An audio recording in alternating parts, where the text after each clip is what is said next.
പ്രശ്നമായി മാറിയപ്പോഴാണ് ഞാൻ ചെറിയൊരു യൂട്യൂബ് ചാനൽ സ്റ്റാർട്ട് ചെയ്തത്, ദിവ്യ ജോണി. അതിൻ്റെ അടിയിലും ഒരുപാട് കമൻസ്, നെഗറ്റീവ് കമൻസ്. കുഞ്ഞിനെ കൊന്നിട്ട് വന്നിരിക്കുന്നു അവൾ യൂട്യൂബിൽ നിന്ന് പണമുണ്ടാക്കാനായിട്ട്, നിൻ്റെ കൈകൊണ്ട് കുഞ്ഞിനെ കൊന്നതല്ലേ, നിനക്ക് പോയി മരിച്ചുകൂടെ എന്നൊക്കെയുള്ള ഒരുപാട് കമൻസ്. അതെല്ലാം കണ്ട് അവസാനം ഞാൻ തന്നെ എന്നാൽ പിന്നെ അങ്ങ് തീർന്നു കളയാം എന്നങ്ങ് വിചാരിച്ചു. അങ്ങനെ ഞാനൊരു ലൈവ് ഇട്ടിട്ട് ഞാൻ ചോദിച്ചു, ഞാൻ മരിക്കാത്തതാണോ? എനിക്ക് സത്യം പറഞ്ഞാൽ ഈ നോർമലായിരിക്കുന്ന അവസ്ഥയിൽ എനിക്ക് മരിക്കാൻ പേടിയാണ്. അല്ലാത്തപ്പോൾ ഞാൻ ശ്രമിച്ചിട്ടുണ്ട്, ഒരു 3-4 വട്ടം ശ്രമിച്ചിട്ടുണ്ട്. ഇപ്പം വീണ്ടും എണ്ണങ്ങൾ ഇനിയും കൂടിക്കൊണ്ടിരിക്കും. എന്തായാലും മരിക്കാൻ എല്ലാവർക്കും രുദ്രാർദ്ര 2000 പുതിയൊരു വീഡിയോയിലേക്ക് സ്വാഗതം.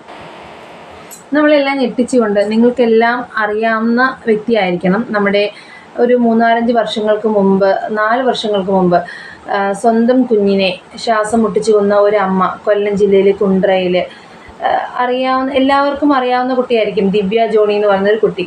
എന്താണ് ആ കുട്ടിക്ക് സംഭവിച്ചത്, എന്തിനാണ് ആ കുട്ടി അങ്ങോട്ട് കൃത്യം ചെയ്തത്? എൻ്റെ ഇത് പറയാൻ കാരണം, എനിക്കിത്ര ഓർമ്മ കാര്യം, ഞാൻ ആ ടൈമിൽ എൻ്റെ മോളെ പ്രസവിച്ച് കിടക്കുകയാണ് കേട്ടോ. എൻ്റെ ഇളയ മോളെ ഡെലിവറി കഴിഞ്ഞ് കിടക്കുകയാണ്. അപ്പം ഞാൻ കൺസൾട്ട് ചെയ്ത അതേ ഡോക്ടറെ അടുത്ത് തന്നെയാണ് ഈ കുട്ടി കൺസൾട്ടേഷൻ നടത്തിയതും. ആ ടൈമിൽ ആ കുട്ടിയെക്കുറിച്ച് ഡോക്ടർ ഒരു ഇതിട്ടുണ്ടായിരുന്നു, പോസ്റ്റ്പാർട്ടം ഡിപ്രഷനെ കുറിച്ചിട്ട്. അപ്പം ഈ കുട്ടി കടന്നുപോയ അതേ ഡിപ്രഷൻ സ്റ്റേജ്, അതായത് ആ ടൈമിൽ നമുക്കറിയില്ല എന്താണ് ഈ ഒരു സംഭവം. ഇപ്പോൾ എനിക്ക് 2 മക്കളാണ്. മൂത്ത കുഞ്ഞിൻ്റെ സമയത്ത് ഇതേപോലെ, ഇപ്പം ആ ടൈമിൽ നമുക്ക് ഭയങ്കര ദേഷ്യവും വാശിയും അസ്വസ്ഥതയൊക്കെ ഉണ്ട്. പക്ഷെ അതൊരു ഡിപ്രഷൻ ആണെന്ന് നമുക്ക് അറിയത്തില്ലായിരുന്നു. ഈ ഒരു കുട്ടിയുടെ ഈ ഒരു അവസ്ഥയ്ക്ക് ശേഷമാണ് നമ്മൾ മനസ്സിലാക്കിയത് ഇതൊരു ഡിപ്രഷൻ സ്റ്റേജ് ആണെന്നും ഇത് തരണം ചെയ്യുക എന്ന് പറയുന്നത് നമ്മുടെ വീട്ടുകാരുടെ അനുകൂലമായൊരു ഇതുണ്ടെങ്കിൽ മാത്രമേ നമുക്ക് തരണം ചെയ്യാൻ പറ്റുള്ളൂ എന്ന് നമ്മൾ മനസ്സിലാക്കിയത് ഈ ദിവ്യ ജോണിയുടെ ഈ ഒരു ഇതിന് ശേഷമാണ് കേട്ടോ. അതിന് മുമ്പ് വരെ പെണ്ണുങ്ങൾ അവർ ദേഷ്യപ്പെടുകയൊക്കെ ചെയ്ത് കഴിഞ്ഞ് കഴിഞ്ഞാൽ ഭയങ്കര പ്രശ്നം ഒക്കെ ഉണ്ടാവുമായിരുന്നു. എൻ്റെ ഹസ്ബൻഡും ഒക്കെ സത്യം പറഞ്ഞാൽ നല്ലപോലെ റേസ് ആവുമായിരുന്നു കേട്ടോ. ആ ടൈമിൽ നമുക്ക് ഈ ഒരു ഹോർമോൺ ബാലൻസ് ചേഞ്ച് ആണ് ഉണ്ടാകുന്നത്. അതായത് കുഞ്ഞ് കരയുന്നത്, ഉറങ്ങാതിരിക്കുന്നത്. ഇപ്പം എൻ്റെ അമ്മയോടായാലും എനിക്ക് ഓർമ്മയുണ്ട്, മൂത്ത മോളോട്, ഹസ്ബൻഡിനോടൊക്കെ ഞാൻ ഭയങ്കരമായിട്ട് ദേഷ്യപ്പെടുമായിരുന്നു. കുഞ്ഞിനോടൊക്കെ തന്നെ എനിക്ക് ഭയങ്കര എന്തോ വേറൊരു ഇതിലൊക്കെ ഞാൻ ബിഹേവ് ചെയ്യുമായിരുന്നു. കാര്യം ആ ഒരു അവസ്ഥയിലൂടെ ഞാൻ കടന്നു പോയിട്ടുണ്ട് കേട്ടോ. അതുകൊണ്ടാണ്. അപ്പം എന്തുകൊണ്ടാണ് ആ അമ്മ അങ്ങനെ ചെയ്തത് എന്ന് ദിവ്യ ജോണി ജോഷ് ടോക്സിലും അതുപോലെ തന്നെ നമ്മുടെ ഐപ്പ് ചേട്ടനോടൊക്കെ പറയുന്നുണ്ട്. അപ്പോൾ അതിനകത്ത് കുറച്ച് ക്ലിപ്പിങ്സ് ഞാനിവിടെ ഉൾപ്പെടുത്താം, നിങ്ങളൊന്ന് കണ്ടു നോക്കുക. നല്ലൊരു വാവയായിരുന്നു. ഞാൻ എൻ്റെ മനസ്സിനെ വിശ്വസിപ്പിക്കാൻ വേണ്ടി അങ്ങനെയൊക്കെ പറയുന്നതാണോ എന്തോ. ഈ കൈ നോക്കിയിട്ട് ഇത് വെച്ചാണോ ഞാൻ എൻ്റെ കുഞ്ഞിനെ കൊന്നത് എന്ന് നോക്കി. കൈവളയിൽ കാൽത്തളയിൽ കിലുകിലനി കളിയാടി വരും നേരം കാതോർത്തിരുന്നിയമ്മ പിച്ച പിച്ച വയ്ക്കും കൺമണിയെ. മുലപ്പാലിനൊപ്പം താരാട്ടു പാടിയിരുന്ന പൊന്നമ്മയായിരുന്നു ദിവ്യ. പക്ഷെ അവളുടെ ഉള്ളു കീഴടക്കിയ മറ്റാരോ അനുഭ എന്ന അവളുടെ പൊന്നും കുടത്തെ കവർന്നെടുത്തു. പഠന വഴികളിലെല്ലാം മിടുക്കിയായിരുന്നു ദിവ്യ, നാട്ടുകാർക്കും പ്രിയങ്കരിയായിരുന്നു. അമ്മ നഷ്ടപ്പെട്ട അവൾക്ക് സ്നേഹിക്കാൻ മാത്രമേ അറിയാമായിരുന്നുള്ളൂ. പക്ഷേ ഇന്നവൾ കൊലപാതകിയാണ്. നമ്മൾ അത്രയും ക്ലോസ് ആയിട്ട് സഹകരിച്ചുകൊണ്ടിരുന്നവർ പോലും നമ്മളെ കാണുമ്പോൾ തിരിഞ്ഞ് നിൽക്കുക, നമ്മളെ കാണുമ്പോൾ കയറി കഥ അടച്ച് കളയുക, നമ്മൾ പോകുമ്പോൾ നന്നായിട്ട് മിണ്ടിയിട്ട് നമ്മളങ്ങോട്ട് മാറിക്കഴിയുമ്പം നമ്മളെക്കുറിച്ച് കമൻസ് പാസ്സാക്കുക. അങ്ങനെയൊക്കെ ഉള്ള അവൾ ഒരുങ്ങിക്കെട്ടി നടക്കുന്നതുകൊണ്ട് ഒരു കുഞ്ഞിനെ കൊന്നു കളഞ്ഞിട്ട് നാണമില്ലല്ലോ എന്നൊക്കെ ഉള്ള രീതിയിൽ. ഹിന്ദുവും വിവാഹമോചിതനുമായ ആയുർവേദ ഡോക്ടറെയാണ് ദിവ്യ ജോണി കല്യാണം കഴിച്ചത്. അർബുദ രോഗബാധിതയായ അമ്മയുടെ ചികിത്സാർത്ഥം പരിചയപ്പെട്ട ഡോക്ടറെ ഐപ്പേട്ടൻ വന്നപ്പോൾ ഞാൻ പറഞ്ഞിട്ടുണ്ടായിരുന്നു എൻ്റെ ഒരു പ്രണയവിവാഹമായിരുന്നു എന്ന്. ഞാനൊരു MSc പഠിച്ച് നിൽക്കുന്ന ആ സമയത്താണ് ഞാൻ എൻ്റെ ഹസ്ബൻഡിനെ പരിചയപ്പെടുന്നത്. നിയമപ്രകാരവും ഹിന്ദു ആചാരപ്രകാരവും കഴിച്ച വിവാഹ നാൾ മുതൽ അയാളുടെ വീട്ടിൽ അവൾ ഒറ്റപ്പെട്ടു. വിവാഹത്തിന് അധികം വൈകാതെ തന്നെ അവൾ ഗർഭിണിയായി. സന്തോഷത്തിന് പകരം സങ്കടമാണ് അതിന് അവൾക്ക് നേരിടേണ്ടി വന്നത്. ആദ്യത്തെ അമ്മായിയച്ഛൻ പ്രശ്നം ഉണ്ടായിരുന്നു, നിങ്ങൾക്കൊരു ഫിനാൻഷ്യൽ സ്റ്റെബിലിറ്റി ഇല്ല, ഇപ്പോൾ ഒരു കുഞ്ഞ് വേണ്ട, ഇത് അബോർഷൻ ചെയ്യണം എന്ന് പറഞ്ഞിട്ട് അമ്മായിയച്ഛൻ്റെ ഭാഗത്തുനിന്ന് പ്രഷർ ഉണ്ടായിരുന്നു. അപ്പം ഞാൻ പറഞ്ഞു പറ്റത്തില്ല, ഒരു കുഞ്ഞെന്ന് പറഞ്ഞു കഴിഞ്ഞാൽ ദൈവം തന്നതാ, അതങ്ങനെ നശിപ്പിച്ച് കളയാനുള്ളതല്ല എന്ന് പറഞ്ഞിട്ട് ഞാൻ അവിടെ പൊട്ടിത്തെറിച്ച്. പ്രസവ സമയത്ത് ഭർത്താവിൻ്റെ സാമീപ്യം പോലും അവൾ അറിഞ്ഞില്ല. ഒരു കുഞ്ഞെന്ന് പറഞ്ഞു കഴിഞ്ഞാൽ ഒരിക്കലും ഒരു അമ്മയുടെ മാത്രം ഉത്തരവാദിത്വം ആവുന്നില്ല. ആ കുഞ്ഞ് ജീവിച്ചിരുന്നപ്പോൾ ഒരിക്കൽ പോലും അതിനെ ഒന്ന് എടുക്കുകയോ കളിപ്പിക്കുകയോ ചെയ്തിട്ടില്ലാത്ത ഒരാൾ എന്തിന് മരിച്ചു കഴിഞ്ഞപ്പോൾ ഇത്രയും കൂടുതൽ വിഷമം അഭിനയിക്കുന്നു? ഭർത്താവിൻ്റെ വീട്ടിൽ ശസ്ത്രക്രിയയിലൂടെ പ്രസവിച്ച പെണ്ണിന് കിട്ടേണ്ട ഒരു പരിഗണനയും അവൾക്ക് കിട്ടിയതുമില്ല. ഞാൻ പ്രസവിച്ച് 4ൻ്റെ അന്ന് കുഞ്ഞിനെയും കൊണ്ട് ആ വീട്ടിൽ ചെല്ലുമ്പോഴാണ് അവർ ആ കുഞ്ഞിനെ കാണുന്നത്. സെയിം കല്യാണ ദിവസത്തിൻ്റെ അതേ അവഗണനയായിരുന്നു ചെന്ന് കയറിയപ്പോഴും ഉണ്ടായത്. കുഞ്ഞിനെ അവർ മേടിച്ചു, ലാളിക്കുന്നു, നോക്കുന്നു, എടുക്കുന്നു. എന്നാ മോളെ, സിസേറിയൻ കഴിഞ്ഞ് വന്നതാ, എന്നാ മോളെ എങ്ങനെ ഉണ്ട്, സുഖമാണോ, വേദനയുണ്ടോ? ഒരു വാക്ക് വേണ്ട, ജസ്റ്റ് ഒരു നോട്ടം മതി. അതുകൂടെ ഉണ്ടായില്ല. ഉറക്കമില്ലാത്ത രാവും പകലും അവളെ തീർത്തും അവശയും അസ്വസ്ഥയുമാക്കി. എല്ലാവരോടുമുള്ള ദേഷ്യം സ്വന്തം കുഞ്ഞിലേക്ക് എത്താൻ തുടങ്ങിയതിനെ തുടർന്ന് അവളെ ചികിത്സയ്ക്കും വിധേയമാക്കി. ഇതിനിടയ്ക്ക് ആത്മഹത്യയ്ക്കും ദിവ്യ ശ്രമിച്ചു. ഈ ന്യൂറോ ട്രാൻസ്മിറ്റേഴ്സ് എന്നുള്ള സാധനം ഉണ്ടല്ലോ, അതിൻ്റെ വേരിയേഷൻ മൂലമാണ് നമുക്ക് അസുഖം ഉണ്ടാകുന്നത്. അപ്പം എൻ്റെ ബ്ലഡ് ചെക്ക് ചെയ്തു, അസുഖം ഉണ്ട് എന്ന് എൻ്റെ ഡോക്ടറാണ് പറഞ്ഞേക്കുന്നത്. എനിക്ക് തന്നെ സംശയമായിരുന്നു എനിക്ക് അസുഖം ഉണ്ടോ ഇല്ലയോ എന്ന്. എന്തൊക്കെ മരുന്ന് കഴിക്കുന്നു? ലിഥിയം, എസെറ്റ്ലോപ്പാം, ഇതിപ്പം മിർട്ടാസ്. സൂയിസൈഡൽ ടെൻഡൻസി ഭയങ്കരമാണെന്ന് പറഞ്ഞപ്പോൾ മാറ്റി തന്നെ വരുന്നു. മിർട്ടാസ്, പിന്നെ ഉറങ്ങാൻ വേണ്ടി ക്ലോണാസെപ്പം, പിന്നെ ക്യുറ്റിപ്പിൻ. ഉറക്ക ഗുളികകളിൽ അവൾ ആടി ഉലഞ്ഞു തുടങ്ങി. പക്ഷേ ആരും അവളെ താങ്ങാനെത്തിയില്ല. ഭർത്താവിൻ്റെ വീട്ടിൽ നിന്നും കുണ്ടറയിലെ സ്വന്തം വീട്ടിലേക്ക് അവൾ എത്തിപ്പെട്ടു. അവിടെയും അവൾക്ക് സമാധാനമായി ഉറങ്ങാൻ കഴിഞ്ഞില്ല. ദിവ്യയുടെ മകളുടെ പേര് അനുഭ എന്നാണ്. അനുഫ എന്ന് വെച്ചാൽ ലൈറ്റ്നിങ്, മിന്നൽ എന്നാണ് അർത്ഥം. അത് പേര് അന്വർത്ഥമാക്കി, മിന്നൽ പോലെ വന്ന് മിന്നൽ പോലെ പോയൊരു കൊച്ച്. അന്ന് സമ്മർദ്ദം തലയ്ക്കുയറിയ ആ കെട്ട ദിവസം ദിവ്യ ഓർത്തെടുക്കുന്നത്, നമ്മളോട് പറയുന്നത് ഇങ്ങനെ: ഞാൻ നാളത്തേക്കുള്ള തോരന് അരിഞ്ഞുകൊണ്ട് നിൽക്കുമായിരുന്നു. അപ്പോഴാണ് കുഞ്ഞിൻ്റെ കരച്ചിൽ കേട്ട് ഞാൻ വരുന്നത്. വന്നു, കുഞ്ഞിന് പാല് കൊടുത്തു, കുഞ്ഞിനെ എടുത്ത് ഇവിടെ എല്ലാം കൊണ്ട് നടന്നു. അതുവരെയൊക്കെ എനിക്ക് നന്നായിട്ട് ഓർമ്മയുണ്ട്. പിന്നെ എന്താ സംഭവിച്ചതെന്ന് എനിക്കറിയത്തില്ല. ഞാൻ പെട്ടെന്ന് കുഞ്ഞിനെ കൊണ്ട് ചെന്ന് ബക്കറ്റിൽ വെള്ളത്തിലിട്ടിട്ട് പെട്ടെന്ന് അത് കയ്യും കാലും ഇട്ട് അടിക്കുന്ന കണ്ടപ്പോഴത്തേക്ക് ഓടിപ്പോയി എടുത്ത് തവർത്തിയിട്ട് ഞാൻ ഇപ്പം ഈ ഇരുന്ന് സംസാരിക്കുന്ന ഈ റൂമിലായിരുന്നു ഞാനും കുഞ്ഞും അന്നൊക്കെ കിടന്നിരുന്നത്, തറയിൽ പായ വിരിച്ചിട്ട്. അപ്പോൾ ഞങ്ങളിവിടെ കിടന്നു. കുറേ നേരം ഞാൻ കെട്ടിപ്പിടിച്ച് കിടന്നു കൊച്ചിനെ. പിന്നെ എപ്പോഴാ മൈൻഡ് മാറിയെന്ന് എനിക്കറിയത്തില്ല. കുഞ്ഞിൻ്റെ ഒരു കുഞ്ഞ് തലയണ ഉണ്ടായിരുന്നു, അതെടുത്ത് വെച്ചിട്ട് ശ്വാസം മുട്ടിച്ചു. പിന്നെ നല്ല രീതിയിൽ ആയപ്പോഴത്തേക്ക് കൊച്ചിനെ തട്ടി വിളിച്ചപ്പം അനക്കമൊന്നുമില്ലായിരുന്നു. അങ്ങനെ എനിക്ക് എന്തോ ചെയ്യുമെന്ന് വെപ്രാളപ്പെട്ടിട്ട് ആദ്യം ഹസ്ബൻഡിനെയോ അച്ഛനെയോ വിളിക്കണം എന്നാണ് മനസ്സിൽ വിചാരിച്ചത്. പക്ഷെ അവരുടെ റിയാക്ഷൻ എങ്ങനെ ആയിരിക്കും, എന്നെ അവർ അടിച്ചു കൊന്നു കളയുമായിരിക്കുമല്ലോ എന്നൊക്കെ ഓർത്ത് പെട്ടെന്ന് തന്നെ ഞാൻ 100 വിളിച്ചിട്ട് ഞാൻ പറഞ്ഞു, എനിക്കിങ്ങനെ അസ്വസ്ഥതകളുള്ള ഒരാളായിരുന്നു, കൊച്ചിനെ ഞാനിങ്ങനെ ഉപദ്രവിച്ചു, എനിക്ക് എന്തോ ചെയ്യണമെന്ന് അറിയാൻ വയ്യ, നിങ്ങൾ എന്തെങ്കിലും ഒരു ഹെൽപ്പ് വേഗം ചെയ്യണം എന്ന് പറഞ്ഞ് അവർ ആംബുലൻസ് വിട്ടു. പക്ഷെ ആംബുലൻസൊക്കെ വരുന്നതിന് മുന്നേ തന്നെ അച്ഛനും അപ്പുറത്തെ വീട്ടിലെ ചേച്ചിയും കുഞ്ഞിനെ കാണാനായിട്ട് വന്ന ചേച്ചിയും കൂടെ വന്ന് കതകിന് മുട്ടി വിളിക്കുന്നുണ്ടായിരുന്നു. അങ്ങനെ ഞാൻ കതക് തുറന്നു. അച്ഛൻ പെട്ടെന്ന് കൊച്ചിനെ എടുത്ത് എൻ്റെ കയ്യിൽ തന്ന് ഞാൻ ആ ചേച്ചിയും കൊണ്ട് ഹോസ്പിറ്റലിൽ പോയി, ഓടിപ്പിടിച്ച് ഹോസ്പിറ്റലിൽ കൊണ്ടുപോയി.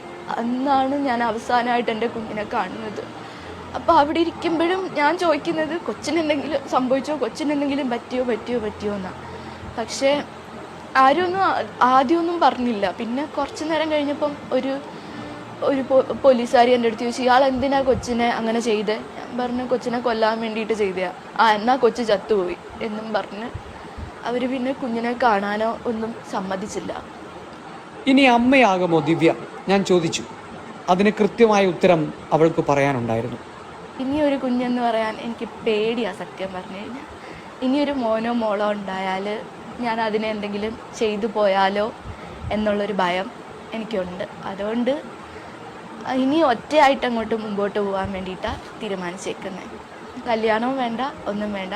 6 മാസം കഴിയുമ്പോഴത്തേക്ക് ഡിവോഴ്സിന് ചെയ്തു തരാമെന്ന് ഹസ്ബൻഡ് പറഞ്ഞിട്ടുണ്ട്. അത് കഴിഞ്ഞ് കഴിയുമ്പോൾ ഒരു ജോലി വാങ്ങിക്കണം. എൻ്റെ ഈ ബാക്ക്ഗ്രൗണ്ട് കാര്യങ്ങളിങ്ങനെ ആയതുകൊണ്ട് ജോലിയൊക്കെ ഭയങ്കര പ്രയാസമാണ്. അപ്പോൾ ഒരു ജോലി കിട്ടണം, അച്ഛനെ നോക്കണം, മുന്നോട്ടുള്ള കാലം എങ്ങനെയെങ്കിലുമൊക്കെ ഈ ഭൂമിയിൽ അങ്ങോട്ട് കഴിച്ചു കൂട്ടണം. അത്രയേ ഉള്ളൂ. സ്വന്തം കുഞ്ഞിനെ ഇല്ലാതാക്കിയ അമ്മ എന്ന ദുഷ്പേരാണോ ദിവ്യ അത്? കുപ്രസിദ്ധി എന്ന് പറയാം. കുഞ്ഞിനോട് എനിക്ക് സ്നേഹമാണ് എന്നുള്ളത് അവൾക്കറിയാം. അവളോടുള്ള ആ വെറുപ്പ് വന്നത് എൻ്റെ അസുഖം കൊണ്ട് വന്നതാണ്.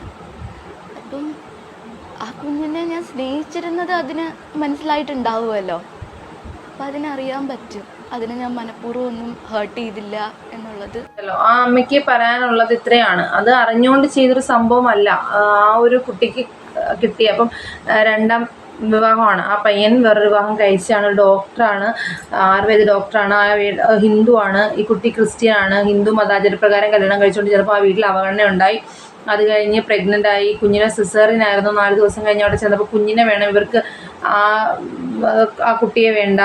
ഒരു അത്രയും പെയിനൊക്കെ ആയിട്ട് ചെല്ലുന്ന ആ കുട്ടിയോട് ഒരു തരത്തിലുള്ള സ്നേഹവും കാണിച്ചില്ല. അപ്പോൾ ആ ടൈമിൽ ആത്മഹത്യയും കുഞ്ഞിനോടുള്ള ഈ ഒരു ദേഷ്യമൊക്കെ കൊണ്ടുകൊണ്ട് ഈ കുട്ടി സ്വന്തം വീട്ടിലേക്ക് തിരിച്ചു വരുന്നു. സ്വന്തം വീട്ടിൽ വെച്ച് ഈ അസുഖം ഇങ്ങനെ ഉടലെടുത്തുകൊണ്ടേ ഇരിക്കുന്നു. ആ ടൈമിൽ പെട്ടെന്ന് പറയുന്നത് കണ്ടിട്ട് നമുക്ക് സഹിക്കില്ല.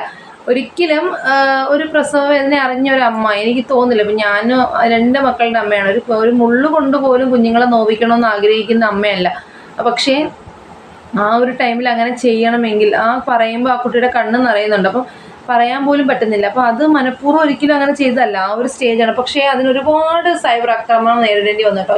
ഈ ആദ്യത്തെ ഈ സംഭവം നടന്ന സമയത്ത് ഞാൻ പറഞ്ഞല്ലോ, ഡെലിവറി കഴിഞ്ഞ് കിടക്കുന്ന ടൈമാണ്. അപ്പം ഞാനൊക്കെ ചോദിച്ചു, ദൈവമേ ഈ കുഞ്ഞിനൊരു പനി വന്നാൽ പോലും ഞാൻ സഹിക്കില്ല, പിന്നെ ഇങ്ങനെയൊക്കെ ചെയ്തല്ലോ എന്നൊക്കെ ഓർത്ത് ഞാനൊക്കെ ആദ്യം ഈ കുട്ടി ഒത്തിരി ദേഷ്യപ്പെട്ടിട്ടുണ്ട് കേട്ടോ ഈ കുട്ടിയോട്. അപ്പം ആ ടൈമിലാണ് നമ്മുടെ ഡോക്ടർ, ഉണ്ണികൃഷ്ണൻ ഡോക്ടർ എന്ന് പറഞ്ഞ ഡോക്ടർ, നമ്മുടെ ഗ്രൂപ്പുണ്ട്, ഒരു ഗ്രൂപ്പിൽ മെസ്സേജ് ഇട്ട് ഈ കുട്ടിക്ക് ഇന്ന കാര്യങ്ങളാണ്, മെഡിക്കൽ വ്യക്തിയാണ്, MSc കാരിയാണ്, വളരെ ക്വാളിഫൈഡ് ആണ്, നല്ല സിസേറിയനെ പോലും വളരെയധികം ചിരിച്ചുകൊണ്ട് നേരിട്ടൊരു കുട്ടിയാണ്, അങ്ങനെയാണ്, ആ കുട്ടിക്ക് ഇങ്ങനൊരു അവസ്ഥ ഉണ്ടായതാണ്, അല്ലാതെ അങ്ങനെയല്ല എന്നൊക്കെ പറഞ്ഞിട്ട് നമുക്ക് വളരെയധികം സഹകരണമുണ്ട്. അപ്പോഴാണ് നമ്മൾ മനസ്സിലാക്കുന്നത് ഡോക്ടർ ആ ഒരു വോയിസും ആ ഒരു മെസ്സേജ് വിട്ടതിന് ശേഷമാണ് നമ്മൾ അറിയുന്നത് ഈ ടൈമിൽ നമുക്കുണ്ടാകുന്നത് ഇങ്ങനെ ഒരു ഡിപ്രഷൻ സ്റ്റേജ് ആണെന്നും. അതിനുശേഷമാണ് ഡെലിവറി കഴിഞ്ഞ് കിടക്കുന്ന സ്ത്രീകൾക്ക് ഒരുപാട് സപ്പോർട്ട് ഹസ്ബൻഡിൻ്റെ വീട്ടുകാരും ഈ കുട്ടിയുടെ വീട്ടുകാരും ഒക്കെ, മീൻസ് ഈ പ്രസവിച്ച് കിടക്കുന്ന എല്ലാ അമ്മമാർക്കും അവരുടെ വീട്ടുകാർ സപ്പോർട്ട് ചെയ്യാന്ന് വെച്ചാൽ പെട്ടെന്ന് എപ്പോഴാണ് മൈൻഡ് മാറുക അറിയാൻ കഴിയില്ല എന്ന് ഡോക്ടറുടെ ഈ ഒരു ഇത് ഇങ്ങനൊരു അമ്മ ഇങ്ങനെ കുട്ടിയോട് ചെയ്ത ഒരു ഇതിൻ്റെ പേരിൽ നല്ലതുപോലെ ബാക്കി പിന്നീട് വന്ന എല്ലാ ഗർഭിണികൾക്കും അതിൻ്റെ ആനുകൂല്യം ലഭിച്ചു. പക്ഷെ ആ കുട്ടിക്ക് ദിവ്യയ്ക്ക് തൻ്റെ കുഞ്ഞിനെ നഷ്ടപ്പെട്ടു. അപ്പോൾ ഇനി ഒരു വിവാഹം ചെയ്യുന്നുണ്ടോ എന്ന് ചോദിച്ചു. ഇല്ല, ഞാൻ ഇനി ഒരു വിവാഹം ചെയ്യുന്നില്ല, ഉണ്ടെങ്കിൽ അടുത്തൊരു കുഞ്ഞുണ്ടായ അതിനോട് ഞാൻ ഇങ്ങനെ ചെയ്യുമോ എന്നൊക്കെ ഒരു കാര്യം വന്നേ കുട്ടി പറയുന്നുണ്ട്. ഇപ്പോൾ നമ്മൾ അറിയുന്ന വേദന പോയിട്ട് അറിയുന്നുണ്ട്, ദിവ്യ ജോണി ഈ ലോകത്തോട് വിട പറഞ്ഞു എന്നാണ് നമ്മൾ അറിയുന്നത്. ആ ടൈമിൽ ആ കുട്ടി എങ്ങും ജോലിയോ മറ്റു കാര്യങ്ങളോ ഒന്നും ലഭിക്കുന്നില്ല. കാര്യം ഇവളൊരു കൊലപാതകയാണ് എന്ന രീതിയിൽ മുദ്രകുത്തപ്പെട്ട അവർക്ക് ഒരു തരത്തിലുള്ള ആനുകൂല്യം എങ്ങൊന്നും കിട്ടിയില്ല കേട്ടോ. ആ ഒരു അവസ്ഥയിലായിരുന്നു. പക്ഷേ അതിനുശേഷം ഒരു കണ്ണൂരുള്ള ഒരു പയ്യൻ വിവാഹം കഴിക്കുന്നു, എല്ലാ കാര്യങ്ങളും അറിഞ്ഞ് വിവാഹം കഴിക്കുന്നു.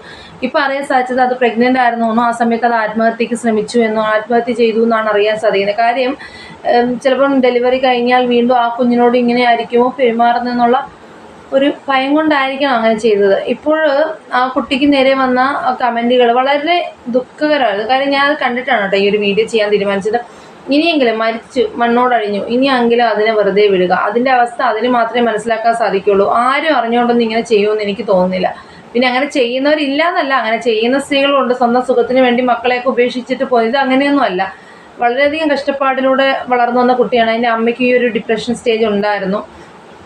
അമ്മ നഷ്ടപ്പെട്ട അച്ഛൻ മാത്രം നോക്കി ഒരു ഓട്ടോ തൊഴിലാളിയായ അച്ഛനിൽ നിന്ന് ജീവിച്ചുകൊണ്ടിരിക്കുമായിരുന്നു സത്യം പറഞ്ഞാൽ. ആ ഒരു സമയത്താണ് പുതിയൊരു ജീവിതം കിട്ടിയതും ആ ജീവിതം സ്വയം ഉപേക്ഷിക്കേണ്ടി വന്നത്. അപ്പം അവിടെ എന്തെങ്കിലും ബുദ്ധിമുട്ടുകൾ ഇതുപോലെ ഏറ്റിട്ടാണോ, അതോ ഇനിയും തൻ്റെ സുഖം ഇനി മറ്റുള്ളവരെ ബുദ്ധിമുട്ടിക്കരുതെന്ന് അറിഞ്ഞിട്ടാണോ ഈ ലോകത്തോട് വിട പറഞ്ഞ് തൻ്റെ മകളടുത്തേക്ക് തന്നെ പോയത് എന്നറിയില്ല.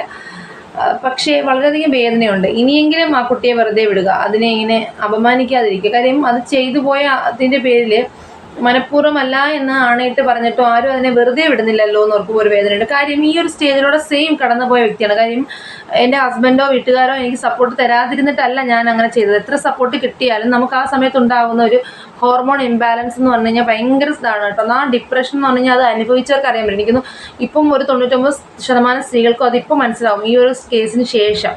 അപ്പം അതൊരു വല്ലാത്തൊരവസ്ഥയാണ്. നമുക്ക് ആ ടൈമിൽ നമ്മൾ എന്താണ് പെരുമാറുന്നത്, ആ ടൈമിൽ നമുക്ക് ഉറക്കമില്ലായ്മ, ചിലപ്പോൾ പെയിൻ, ഈ സിസേറിയൻ ആണെങ്കിൽ പെയിൻ നോർമൽ ഡെലിവറിയെക്കാട്ടിയും ഈ സിസേറിയൻകാർ ഒരുപാട് വേദന അനുഭവിക്കുന്നുണ്ട്. കാര്യം അതിനുശേഷം ഉണ്ടാകുന്ന പെയിൻ, ചിലപ്പം ഫീഡ് ചെയ്യുന്ന സമയത്ത് അവിടെ ഉണ്ടാകുന്ന ഇറിറ്റേഷൻസ്, ബുദ്ധിമുട്ടുകൾ, അതൊക്കെ ഭയങ്കരമാണ് കേട്ടോ. ഞാൻ എൻ്റെ മൂത്ത മോളുടെ ടൈമിലൊക്കെ ഫീഡിങ്ങൊക്കെ ഭയങ്കര ബുദ്ധിമുട്ടായിരുന്നു. ഈ കുഞ്ഞിനെ ഒന്നും എടുക്കാൻ അറിയില്ല, മറ്റുള്ളവരുടെ സപ്പോർട്ടില്ല. ഇപ്പോൾ വീട്ടിലാണെങ്കിൽ അമ്മമാർ മാത്രമൊക്കെ ഉള്ളിടത്താണെങ്കിൽ അവരെ ബുദ്ധിമുട്ട്, അവരെ ഉറക്കം ഒഴിഞ്ഞിരിക്കുന്നത്, അതിൻ്റെ ദേഷ്യം, വാശി, അങ്ങനെയുള്ള എല്ലാ കാര്യങ്ങളും നമ്മൾ ആ ടൈമിൽ നമ്മൾ അനുഭവിക്കും. ആ സമയത്ത് നമുക്ക് അതേപോലെ സപ്പോർട്ടുള്ള ആളുകളാണ് നമ്മളെ കൂടെ ഉണ്ടാകേണ്ടത്. എന്തായാലും നമുക്ക് ആ കുട്ടിയെക്കുറിച്ച് പറയുന്ന ചെറിയൊരു ക്ലിപ്പിങ്ങോടെ കണ്ടിട്ട് വരാം. കേട്ടുമറന്ന് അഭിപ്രായങ്ങൾ പറയുന്ന ഓരോ വാർത്തകളിലും വേദനയുടെ കഥകൾ ഒളിഞ്ഞിരിപ്പുണ്ടാകാം. അങ്ങനെ ഒരു കഥയായിരുന്നു ദിവ്യ ജോണി എന്ന യുവതിയുടെയും. ഗർഭിണിയായപ്പോഴും ഒരു പെൺകുഞ്ഞിന് ജന്മം നൽകിയപ്പോഴും ജീവിതത്തെ വളരെ പ്രതീക്ഷയോടെയായിരുന്നു കണ്ടിരുന്നത്. എന്നാൽ സിസേറിയൻ്റെ വേദനയോടുകൂടി ഭർത്താവിൻ്റെ വീട്ടിലേക്ക് തിരിച്ചെത്തിയപ്പോഴും പഴയ അവഗണനകൾ തന്നെ. ശാരീരികമായ വേദനകളും ചുറ്റുപാടുകളിൽ നിന്നുണ്ടായ അവഗണനകളും ദിവ്യയെ വേറൊരു വ്യക്തിയായി മാറ്റി. ജീവിതത്തോട് തന്നെ നിരാശയും അമർഷവുമായിരുന്നു. ആരോട് കാണിക്കേണ്ടതെന്നോ എവിടെയാണ് പ്രവർത്തിക്കേണ്ടതെന്നോ തിരിച്ചറിയാൻ പറ്റാത്ത അവസ്ഥ. അങ്ങനെ ഏറ്റവും ശപിക്കപ്പെട്ട ആ ഒരു നിമിഷത്തിൽ ദിവ്യ തന്നെ ആ കുഞ്ഞിൻ്റെ ജീവനെടുക്കുകയായിരുന്നു. പിന്നീട് ജോഷ് ടോക്കിലും സോഷ്യൽ മീഡിയയിലും യൂട്യൂബിലുമെല്ലാം നിറഞ്ഞു നിന്ന ദിവ്യയെ പെട്ടെന്നാണ് കാണാതെയായത്. ദിവ്യയുടെ കഥകളെല്ലാം അറിഞ്ഞ കണ്ണൂർ സ്വദേശിയായ യുവാവ് ദിവ്യയെ പിന്നീട് വിവാഹം കഴിക്കുകയും ചെയ്തിരുന്നു. ഇപ്പോൾ ഇതാ ദിവ്യയുടെ മരണവാർത്തയാണ് സോഷ്യൽ മീഡിയ വഴി പുറത്തുവരുന്നത്. കണ്ണൂർ ആലങ്കോട്ടെ ഭർത്താവിൻ്റെ വീട്ടിലായിരുന്നു ദിവ്യയെ മരിച്ച നിലയിൽ കണ്ടെത്തിയത്. ദിവ്യയ്ക്ക് ആത്മഹത്യാ പ്രവണത ഉണ്ടായിരുന്നതായും പറയപ്പെടുന്നു. കുട്ടി ഈ മണ്ണിനോട് വിട പറഞ്ഞ് പോയിരിക്കുകയാണ്, തൻ്റെ മകളുടെ അടുത്തേക്ക് പോയിരിക്കുകയാണ്. ഇനിയെങ്കിലും അതിനെ ഉപദ്രവിക്കാതിരിക്കുക. അത് ഇനി അങ്ങനൊരു വിഷയമില്ല. ഇപ്പോൾ ദിവ്യ ജോണി എന്നോ ആ കുട്ടിയുടെ മകളോ എന്നോ ഒരു ഇതില്ല, ആരുമില്ല. എല്ലാവരും ഈ ഒരു ഇതിൽ നിന്ന് വിട പറഞ്ഞു പോയി. ഇനിയെങ്കിലും അതിനെ ആക്രമിക്കാതിരിക്കുക. ഇനിയും ഈ ഒരു ഇതിൻ്റെ താഴെ അതിനെക്കുറിച്ച് നെഗറ്റീവ് കമൻസുകൾ മാക്സിമം ഇടാതിരിക്കുക. ദൈവത്തിനോട് അതിനു വേണ്ടി പ്രാർത്ഥിക്കുക. അതുപോലെ തന്നെ ഇനി ഇപ്പം നിങ്ങളുടെ വീട്ടിൽ സഹോദരിമാരോ ഭാര്യമാരോ അതുപോലെ അനുജത്തിമാർ ഒക്കെ ഉള്ളവർ, അവർക്ക് ഈ ഒരു ടൈമിൽ ഡെലിവറി ടൈമിൽ പൂർണ്ണ സപ്പോർട്ട് കൊടുക്കുക. അവരെ പിന്തുണച്ച് കൂടെ നിർത്തുക. ഒരിക്കലും അവരുടെ വാശിക്കും ദേഷ്യത്തിന് മുന്നിലോ ഒന്ന് കണ്ണടച്ചു കൊടുക്കുക. കാര്യം ആ സമയത്ത് അവരനുഭവിക്കുന്ന സ്ട്രെസ് അത്രമാത്രമാണെന്നൊന്ന് മനസ്സിലാക്കുക. ഇനിയൊരു ദിവ്യ ജോണി ഉണ്ടാകാതിരിക്കട്ടെ, അതിന് വേണ്ടിയിട്ട് നിങ്ങളുടെ പരിപൂർണമായ സപ്പോർട്ട് കൊടുക്കുക. ഇത്ര മാത്രമേ ഉള്ളൂ. പുതിയ വീഡിയോ കാണുന്നവർ എല്ലാവർക്കും ടാറ്റ ബൈ ബൈ ചെയ്യും.